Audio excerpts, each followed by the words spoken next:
요한복음 14장 25절부터 31절까지 말씀입니다. 내가 아직 너희와 함께 있어서 이 말을 너희에게 하였거니와 보혜사 곧 아버지께서 내 이름으로 보내실 성령 그가 너희에게 모든 것을 가르치고 내가 너희에게 말한 모든 것을 생각나게 하리라. 평안을 너희에게 끼치노니 곧 나의 평안을 너희에게 주노라. 내가 너희에게 주는 것은 세상이 주는 것과 같지 아니하리라.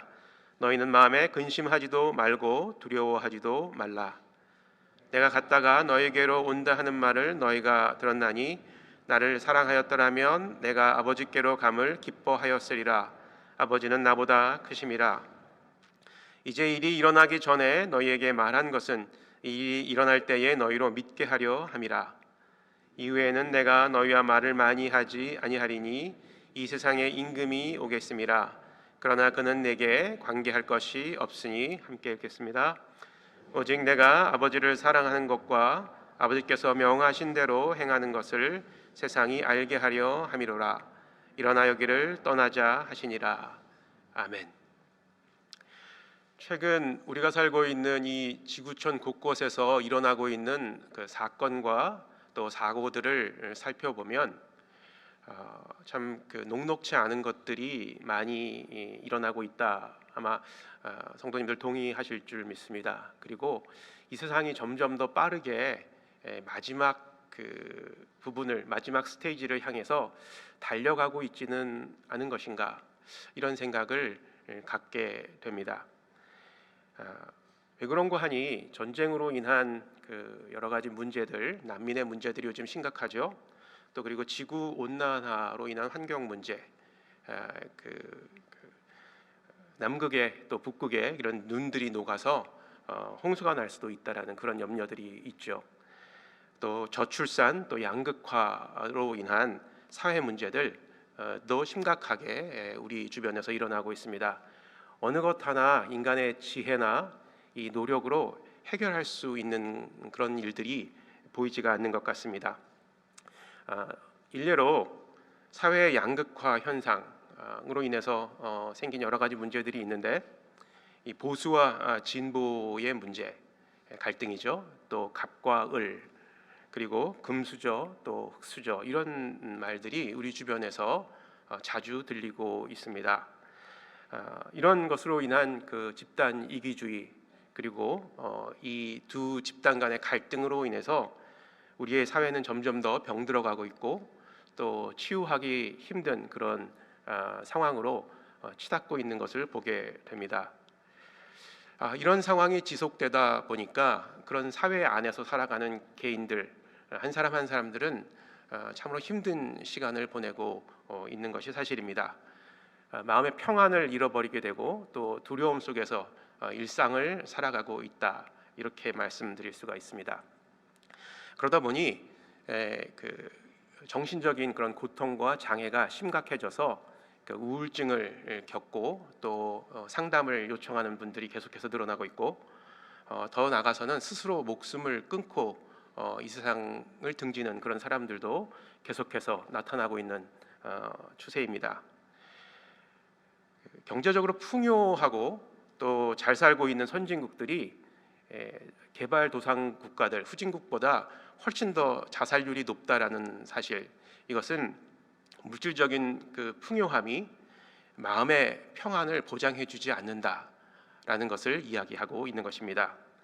한국 역시 이 OECD에 속해 있는 나라 중에서 자살률이 탑 랭크에 이렇게 이름을 보이고 있는 것 여러분들 알고 계실 것입니다. 이 잃어버린 마음의 평안, 이것을 우리가 다시 회복해야 되는데 세상에서는 이 평안을 회복하는 방법을 더 많은 재물 또 더 많은 권력을 소유하게 되면 마음의 평안을 누릴 수 있다라고 이렇게 이야기합니다. 그러나 항상 그렇듯이 더 많은 재물, 더 많은 물질과 또 더 많은 권력을 소유하고 있는 사람들은 항상 극소수에 불과합니다. 그리고 아이러니하게도 이 극소수의 사람들조차도 마음의 완전한 평안을 누리지 못하고 있다라는 것입니다. 그래서 이 사람들조차도 더 많은 물질과 평안을 얻기 위해 욕심을 부리고 남의 것을 빼앗고 갈등을 일으키는 것을 볼 수가 있습니다. 그리고 이러한 갈등으로 인해서 더 많은 사람들로부터 평안이 사라지고, 또 그리고 더 많은 사람들이 이 두려움에 빠지고 또 그런 상태에서 일상을 살아가고 있는 것을 보게 됩니다. 여기 계신 우리 성도님들은 어떠신지요? 반면에 우리 그리스도인들은 이 그리스도인들이 누리는 평안, 이 평안은 세상의 어떤 돈과 힘, 권력으로부터 오는 것이 아닙니다. 그것으로부터 오는 풍요로움이 아니라는 것입니다. 우리는 예수님께서 십자가상에서 몸소 보여주시고 실천하신 헌신, 그리고 사랑, 또 섬김에서 오는 계산할 수 없는 풍성함, 그 풍성함을 누리는 사람들이죠. 풍요로움과 또 풍성함, 그 비슷한 것 같지만 많이 다릅니다. 27절 말씀을 함께 보도록 하겠습니다. 함께 같이 다시 한번 읽겠습니다. 평안을 너희에게 끼치노니 곧 나의 평안을 너희에게 주노라. 내가 너희에게 주는 것은 세상이 주는 것과 같지 아니하리라. 너희는 마음에 근심하지도 말고 두려워하지도 말라. 예수님께서 제자들에게 말씀하신 귀한 말씀이죠. 그리고 오늘 이 자리에 계신 저를 비롯한 모든 성도님들께도 이 말씀을 하고 계십니다. 예수님께서 주시는 이 평안은 세상이 주는 평안, 즉 경제적인 어떤 풍요로움, 또 결핍이 없는 삶에서 오는 안락함, 이런 것에 국한되지 않는 평안입니다. 그 이상의 것을 예수님께서 주시는데 여기에는 좀 역설적인 면이 포함되어져 있습니다. 이 세상에서 예수님을 따름으로써 경제적인 풍요함과 결핍을 누리면 좋겠지만 항상 그렇지 않다라는 것입니다. 오히려 예수님을 따름으로 인해서 불편함, 삶의 불편함과 부족함이 생기게 되고 우리 삶에 존재한다라는 것입니다. 때로는 예수님이 겪으신 그 고난을 우리도 따라가게 되고 또 우리의 삶 속에서 그 고난을 겪는 경우도 있다라는 것입니다. 처음 예수를 믿기 시작한 분들은 이 예수님을 믿음으로써 이 불편함과 삶에서의 불편함과 부족함, 결핍이 없어질 것을 좀 그렇게 바라고 예수를 믿는 분들이 없지 않아 있습니다. 또 지금 겪는 고난으로부터 이렇게 좀 탈피하기 위해서 예수님을 믿고 또 예수님을 따르는 것도 사실입니다. 그러나 안타깝게도 예수님을 따름으로 인해서 생기는 불편함, 또 부족함이 늘 우리 삶에 존재하고 있다라는 사실을 인정하지 않을 수가 없죠. 그래서 어떤 분들은 내가 예수를 잘못 믿는 것이 아닌가, 예수를 이제 믿는 것을 그만해야 되는 것이 아닌가, 이렇게 좀 실망스럽게 후회하는 그런 분들도 없지 않아 있는 것 같습니다.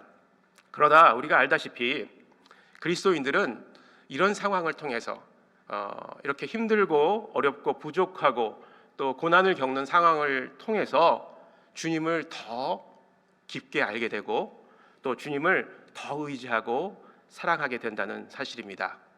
아멘이시죠? 사실 예수님을 따름으로써 경험하게 되는 이 불편함, 또 부족함, 이 결핍, 그리고 고난은 우리가 살고 있는 이 미국 그리고 한국에서는 그다지 심각하게 경험할 수 있는 것이 아닙니다. 그렇게 심각하게 경험하지 못한다 이렇게 말씀드려도 과언이 아닐 것입니다. 굳이 있다면 이 세상 사람들보다 어떤 육체적인 즐거움 그리고 안락함을 마음껏 누리지 못하고 그것을 절제하고 제한해야 된다는 것 정도가 될 수 있겠죠. 그렇지만 이슬람권과 또 공산국가에서 예수님을 따르고 예수님을 믿는 사람들이 당하는 이 불이익 그리고 고난 또 결핍 등은 생명을 위협하는 수준에까지 이르고 있다라는 것입니다. 얼마 전 이 북아프리카의 한 이슬람 국가에서 사역하시는 선교사님으로부터 온 기도 편지가 제 마음을 좀 울렸습니다. 사실 저희가 후원하는 그런 선교사님은 아니신데요. 그분과 함께 성경을 공부하고 그것으로 예수를 믿게 된 젊은이들이 가정으로부터 그 예수 믿는 사실이 발각되어서 폭력에 휘달리고 또 감금당하고 또 정신병원에 보내져서 강제로 약을 먹게끔 부모님들이 그렇게 하는 젊은이들이 여러 명 있어서 그들을 위해서 기도해달라는 그런 내용의 기도 편지를 보냈습니다. 직장에서 해고당한 것은 당연하고 또 사회생활을 할 수 없게 되는 그런 어떤 정신 이상자 취급을 받게 되어서 참 그들을 위해서 간절한 기도가 필요하다는 그런 내용의 기도 편지였습니다. 그런데 이 놀라운 것은 그렇게 어려운 상황 속에서도 생명의 위협을 받게 되는 상황 속에서도 이 젊은이들이 예수님을 따르는 것, 또 예수님을 향한 믿음을 포기하지 않고 여전히 믿음을 지키고 있다라는 것입니다. 무엇이 그들을 이런 두려움 속에서도 예수님을 따르게 하고 예수님을 믿게 하는 힘이 되었을까요? 그것은 바로 예수님께서 그들에게 말로 표현할 수 없는 평안을 주셨기 때문입니다. 그리고 예수님께서 그들과 언제나 늘 함께 하고 계시기 때문입니다. 예수님은 우리를 혼란 가운데 또 고난 가운데 결코 혼자 내버려 두는 분이 아니십니다. 이사야서 41장 10절 말씀 보면요, 제가 읽어드리겠습니다. 두려워하지 말라, 내가 너와 함께함이라. 놀라지 말라, 나는 내 하나님이 됨이라. 내가 너를 굳세게 하리라. 참으로 너를 도와주리라. 참으로 나의 의로운 오른손으로 너를 붙들리라. 아멘. 예수님은 이 세상을 떠나시면서 보혜사 성령님을 제자들과 우리들에게 보내주셨습니다. 그리고 그 성령 하나님은 지금도 우리와 함께 하고 계십니다. 보혜사로 번역된 헬라어는 파라크레토스로 격려자, 변호인 또는 코치 등의 의미를 가지고 있습니다. 예수님께서 부활 승천하시어 하나님께로 올라가시면서 그리고 하나님 우편에 지금 앉아 계시지만 보혜사 성령님은 지금 우리 안에 계십니다. 그리고 예수님께서는 이 성령님을 통해서 우리와 함께 하시고 우리의 삶을 인도하고 계십니다. 성령님께서는 늘 믿는 자 안에 내주하고 계시며 우리를 격려하고 응원하는 코치처럼 함께 하시고 우리의 삶을 이끌어 가시고 평안 가운데로 인도하십니다. 하나님이신 예수님께서 성령님을 통해서 우리와 늘 함께 해주고 계시다는 사실, 이 약속만큼 우리를 평안하게 하는 것은 없을 줄로 믿습니다.